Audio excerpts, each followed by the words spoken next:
from from Western St. Charles County. But I got sidetracked there. But anyway, I don't think there should be a law requiring you to wear a mask. But I think the government and everybody needs to do a better job to convince people to do the right thing. Just convince them to do the right thing. Because it's not just wearing a mask. It's racism. It's crime. It's graft. It's scandal. It's thievery. It's anything. We've got laws that tell you to do everything. But if people don't decide they want to do the right thing, it's never going to happen. One of the things I found interesting about masks, and Eugene and I, when this all came about, we have a friend who makes caving equipment. There's not a lot of caving going on right now. And these include like Cordura nylon bags and things. And because one of the daughters of, it was either her or her husband, works in a hospital in Nashville that did not have enough masks. They would be given like one N95 for 2 weeks. Mm-hmm.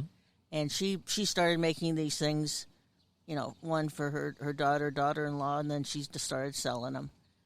And they're very good. I mean, they really do not let a lot of air in either direction. Cordura nylon over cotton in the inside. Well, both Gene and I serve as election judges in Franklin County. And if you're not familiar with that, that's a 14-hour day, people. You're inside. But look at all the money you make. Oh, yeah, right. But the whole point is... Not quite minimum wage, I don't think. But. The whole point was, it was like, when we went to judge training, they were giving out masks. And some ladies in the community that had made them. And I picked one up, which is just the pleated cotton one. Sure. I mean, and that's what I wore all day for the election. And that's probably the one I'll wear all day in the election in August. Mm-hmm. Because it is a mask. It does, does its job. But it's not something that you're going to be uncomfortable with for 14 hours. Right. And a lot of people seem to think, well, I tried a mask and it was uncomfortable. Well, try a different one. And use a different mask, exactly. What I've got over there, if you can see, this is radio, so you can't really, this isn't visual, but on the side of the fence, I've got my masks hanging. I washed masks this morning. We use the cloth reusable masks made in USA.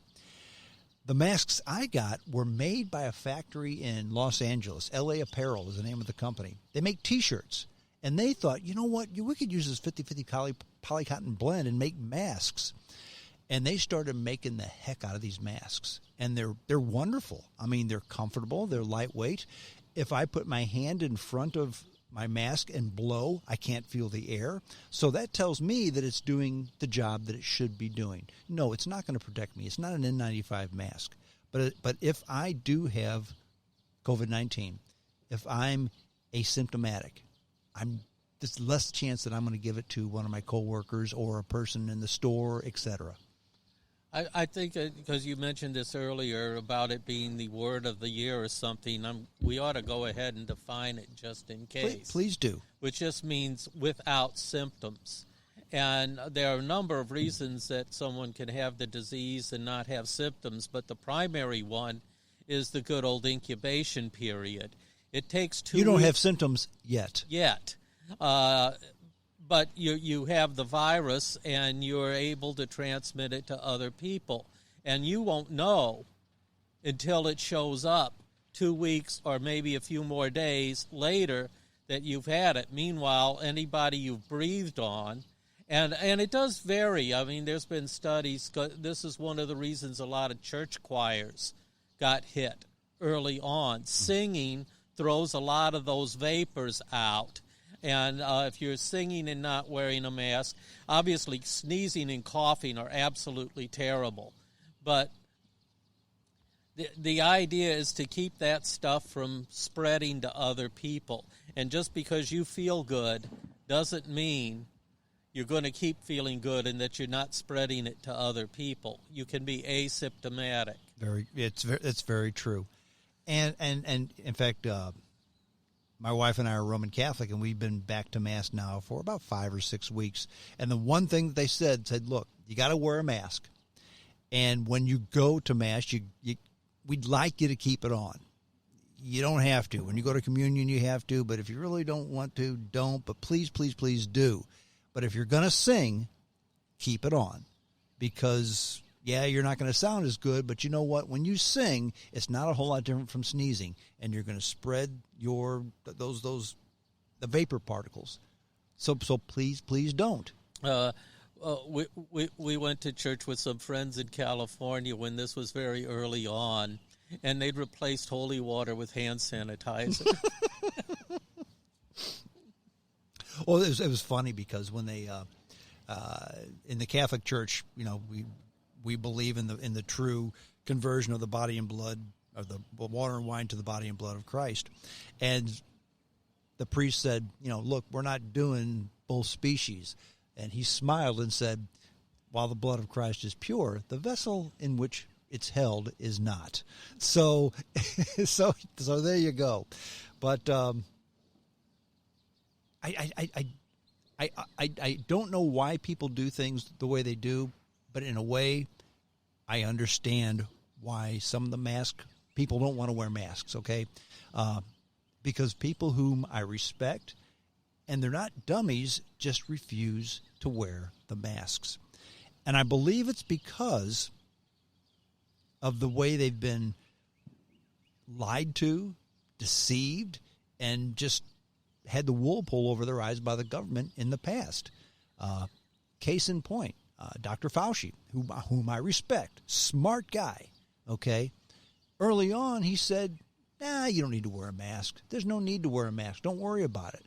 Then later on said, the only reason I said that is because we didn't have enough masks to go around, and we're afraid that the healthcare workers wouldn't go to work and take care of people if they thought that they had to wear a mask.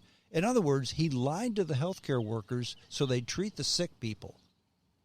Now, he's raised his hand and said he screwed up, but he lied to the people. Well, and you talk about not trusting the government, but here's the conundrum, which is why people can be confused. The government has said both things, and often at the same time. True. And you can't really say much about leading by example. I mean, we've got leaders that won't even go into a meeting unless everybody takes off their mask. Right. I look at the difference between what has happened in many places in this country and Germany, which has had a tremendous success in controlling it. They did. And I listened to many of the things. Of course, Angela Merkel herself was a scientist. She was. She was out there beating the drum about what you people have to do. And then I also think, let's face it, and I'm not saying good things about some of German history, but there's an awful lot of following orders is a good thing in the German culture that isn't in this culture. And so both the leadership and the citizens did a better job. I agree. Sweden is a good example because Sweden never had a shutdown, okay? And they just said, look, if you don't feel good, stay away from people. Social distance if you need to. Just be prudent with the way you do things. And while Sweden had higher numbers than the average European country, if you take out of the equation the big debacle they had in their nursing homes, where they didn't take care of the nursing home people at all. They treated them just like anybody else. They didn't segregate them, and so many elderly and infirm in the nursing homes died. But if you take those out of the equation, Sweden was about average. But again, Swedish culture, European culture, is not like our culture. If you can imagine a far-flung corner of the world that exists, we've got people from that far-flung corner of the world that live here. We are the ultimate melting pot. We have every demographic known to man. So we're always going to question authority because that's kind of what we do. It's the job of government. If government did their job properly, they would win the hearts and minds of the people and convince them, look, this dopey pandemic is probably going to go on for 12, 18, 20 months or whatever. Wear a mask. It's going to flatten the curve, save lives, and when the smoke clears, we're not going to have to shut the economy down again, and maybe we'll save some lives. We are fighting one other battle, though, which is America has fought as long as I've been alive, and that is people don't believe science because they don't understand it. I think that's true. They don't understand that it's a process, that basically you can say A, and A is right, and then you get some more data, you get some more information, and you say, well, maybe A isn't right anymore. Maybe it's A plus 4. Maybe it's B. Mm-hmm. Maybe we're just going to overturn the whole system, and things are very different. And then somebody looks at that record and they go back and they say, well, I can't trust the scientists because they don't know what they're doing. It's not that they don't know what they're doing. It's just that things have changed based on new data. Well, correct? And a really good example is right now, and I mean, not everybody's a geologist, but people have heard of plate tectonics. They've heard of the idea that earthquakes come from the fact that the continents move around. That whole idea started in the 1960s. When I went to school, had Geo 101, 1978, there was no such thing in college as plate tectonics. They had this thing called geosynclines, in which the planet operated like a bunch of kids jumping on a trampoline. Some parts of the planet went down, some parts of the planet went up, but they really didn't have a mechanism to explain it.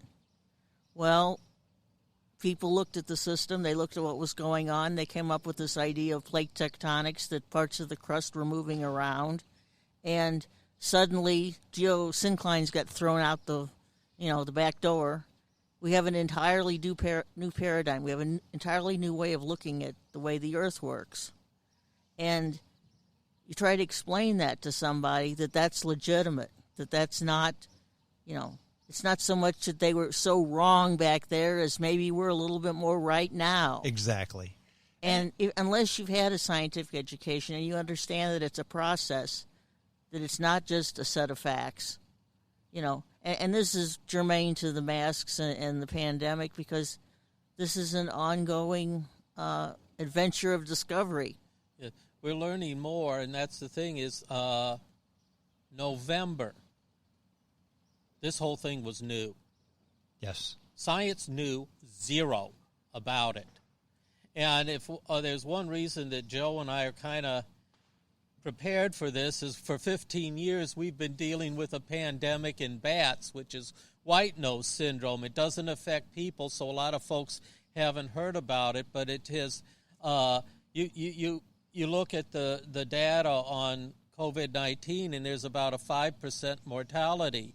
Well, the pandemic in bats we've been dealing with in some species has a 99% mortality. It's a lot worse. So we really understood a lot of what was going on here.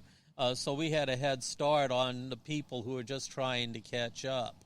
And I'd like to pick up on a couple things you've said. One was about the people wearing the mask in Hong Kong or whatever.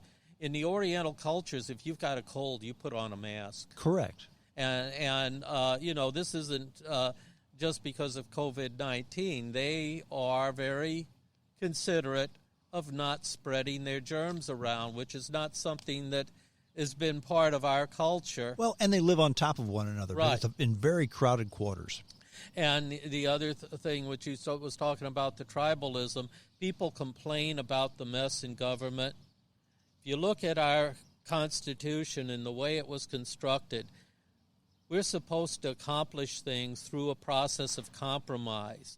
The refusal to compromise is a refusal to let the system work the way it was designed to work. And you're 100% right. And for whatever reason, fairly recently, maybe in the last 10, 15 years, compromise has become a sign of weakness. Because if you're willing to compromise, now you're a flip-flopper. Now you don't stand on your principles. And this kind of goes back to what Joe was saying about science, though it applies to in the larger world.